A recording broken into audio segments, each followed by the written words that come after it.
Bonjour à toutes et à tous, merci de regarder notre deuxième vidéo de maths par un nul. La dernière fois, on a essayé d'expliquer le nom de calcul infinitésimal en expliquant le terme infinitésimal, la quantité infiniment petit. Aujourd'hui, on va essayer de parler c'est quoi la limite. Pour une fonction, on dit souvent la variable dépendante a pour limite de combien lorsque la variable indépendante tend vers combien. On a un exemple concret ici. Y égale à x au carré. Bien évidemment, lorsque x tend vers 0, y doit également tend vers 0, a pour limite de 0. Lorsque x tend vers l'infini, y a pour limite de, bien évidemment, encore plus grand, infini. Donc, tout ensemble, il y a 4 cas ici. Lorsque x tend vers un nombre réel, et, par exemple, le premier, et y tend également vers un nombre réel. X tend vers l'infini, et y tend également vers l'infini. Il y a deux autres cas, bien évidemment, lorsque x tend vers un nombre réel, et y tend vers infini, et lorsque x tend vers infini, et y tend vers un nombre réel. Est-ce que les deux derniers cas existent? Bien sûr que oui. Pour la courbe hyperbolique, lorsque y égale à 1 sur x, on peut voir que lorsque x tend vers l'infini, et y a pour limite de 0. Bien évidemment, lorsque x est très très grand, c'est quasiment 0. Lorsque x tend vers 0, y a pour limite de infini.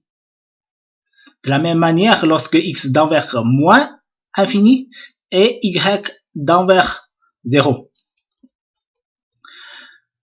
On peut voir que, à partir de la gauche ou de droite, lorsque x tend vers 0, la limite diffère totalement.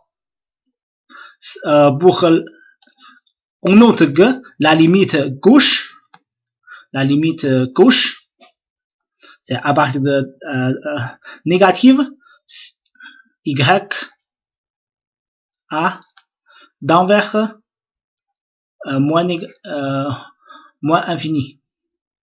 Et lorsque x, on note la limite à la droite, et y tend vers positivement infini. Donc, on voit que tend vers 0, tend vers un seul point, à partir de gauche et à partir de droite, ça diffère totalement.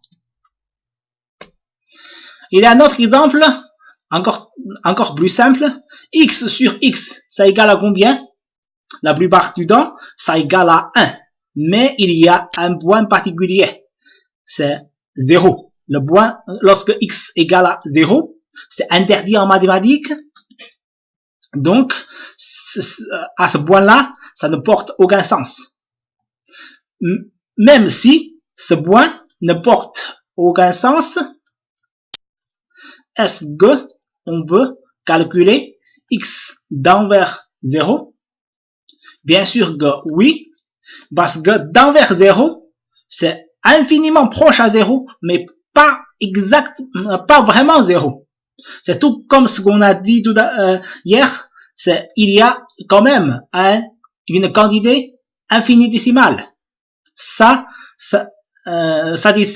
détermine que 0 et x n'est pas le même point, mais infiniment proche. Donc, on peut voir que même si il n'y a pas de valeur pour cette fonction, à un certain point, il est possible que la limite existe. On peut voir que cette fonction est rompue à point x. on peut également définir c'est quoi la notion de continuité. Si une fonction continue à un point, il faut que sa limite gauche, par exemple à point A, fx, doit être égal à limite droite. Tout ça, ça doit être à la valeur, comment dire ça, la valeur de cette fonction à ce point-là. Si tous ces trois choses vérifiées, c'est continu à ce point-là. Pour cet exemple, sur le point 0, on ne peut que vérifier les premières deux choses. Parce que la troisième chose n'existe pas. Aujourd'hui, on s'arrête ici. Je vous remercie de votre écoute et à très bientôt.